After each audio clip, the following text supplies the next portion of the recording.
Colin, so wonderful to have the opportunity to speak with you today. How are you doing? How have you been holding up through this whole crazy time in our world? I've been good. Yeah, been good. Good, Getting good to through it. hear. Good to hear. Well, this series is fantastic, and you are so good at it. And I cannot believe that you really didn't find out that you were going to get this role until like maybe a day and a half before. That's insane. Yeah. Thank you very much. By the way, I appreciate that. Yeah, no, it was a bit crazy. I flew over. I had a day and a half to decide to do it, and then I started shooting. I think 3 days after I landed. So yeah. Wow, wow. So where do you even start? I mean, these men were legendary, no question about it. Mhm. And then not only do you get to play this phenomenal astronaut, there's so much that you probably have to do to prepare, not just physically, but mentally. Tell me about that. In some respects, it kind of coming in later for me, I think, freed me up a little bit because it meant that I didn't have to be as reverential as probably I would have wanted to play it, and Yeah.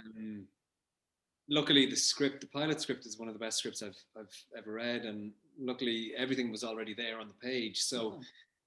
it frees you up to be able to play what's in the script, as opposed to saying, well, that's not right, that's not what he would have said, that's not the way that he would have moved, that's not the type of thing that he would have done, you know what I Right. mean?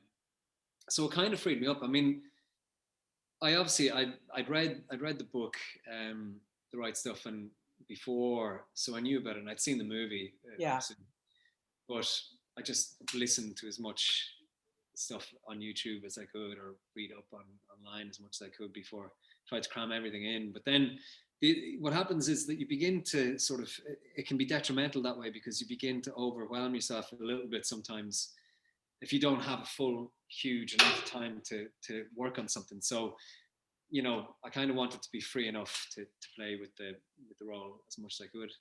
How easy does the American accent come to you?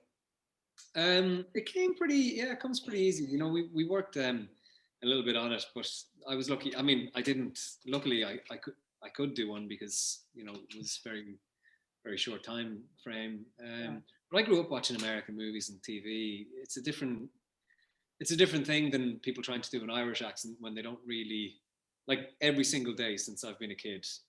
I've been hearing an American accent in some form or another on Right. TV or something like that. Do you know what I mean? Yeah. It's in your sort of in your mind anyway. So tell me a little bit about some of the preparation, because obviously, even in the first episode, we see how these guys have to go through the rigmaroles of, of space travel and what they can endure. And, did you get to do any of that kind of stuff? I think we were all hoping that we get to do space camp, but we didn't. Darn. No, yeah. I really wanted to do what's called the Vomit Comet, and that's where you fly up right Yeah. to the atmosphere and you plunge straight down, so you lose weightlessness. But Yeah. I think insurance-wise, I just don't think that was a great idea to send up an entire cast of people and then fire them down straight down towards the earth. Probably not a great idea. Yeah. Jake and I both got to sit in and film in what they call the Mastiff. Yes. So the Mastiff it rotates in all the different axes, I suppose is the proper word, but it goes around like that. So you're spinning around that way, and that way. And so yeah, we got to do that, which was fun. Oh, God. And did you hold up okay? I did. Yeah, I did. It's funny because I remember the trick from, because I played Captain Hook on a show called Mm-hmm. Once Upon a Time for 6 years. And so I shot quite a bit out at sea, and sometimes it was choppy. And I just remember that if you pick a level, something that you look at that is level, it's normally the horizon if you're on a ship or something. But if you pick something that is not going to move, Yeah. then you always be able to focus on that. You learn the tricks, absolutely. What I love too about this series is that we get to dive into a little bit of their personal lives, a little bit more than what we've seen before. And I never really knew about the animosity between Shepard and Yeah. John Glenn. I never really knew that, so that I find very interesting. And even just with Gordon Cooper, you're who you play, of course, his whole family life and stuff. So what was it like for you to explore this side of these guys? I think that was one of the most important things for me was to see that it's something that I think we explore more in the series than anything. I'm loath to in any way compare the series to the film because they're so completely different. Absolutely.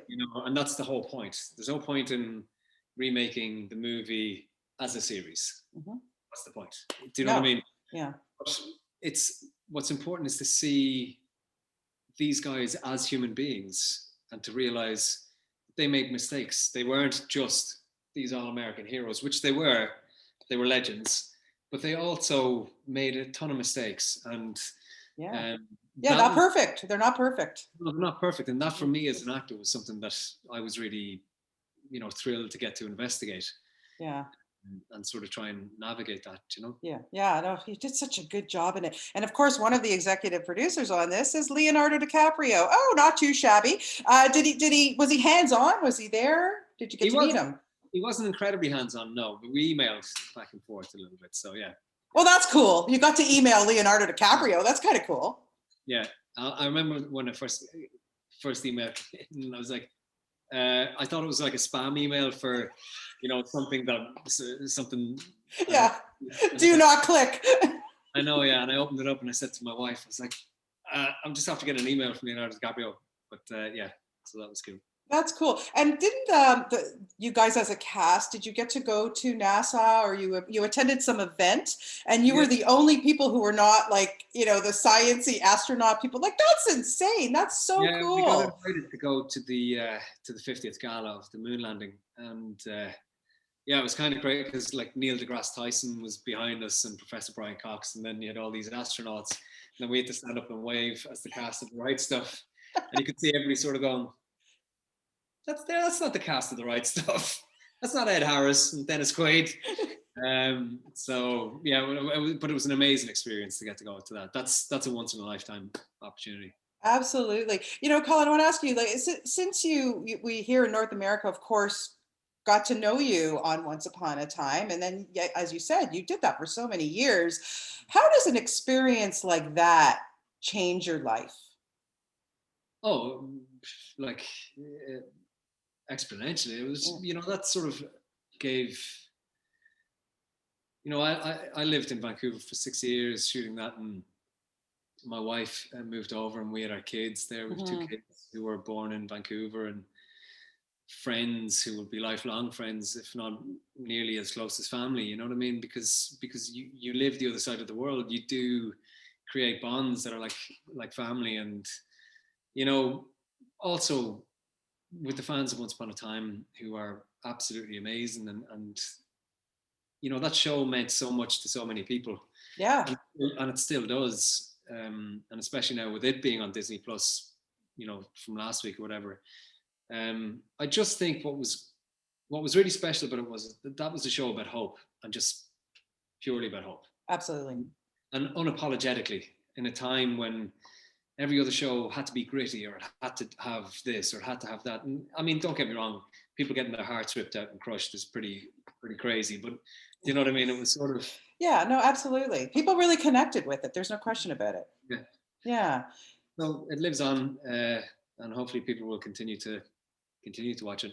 Well, you're just fantastic in the series, I have to tell you. And I am just, it's riveting to watch this. I just love it. So congratulations on everything, and best of luck to you. And thank you so much for taking the time today to speak with me. It was a real pleasure meeting you via Zoom.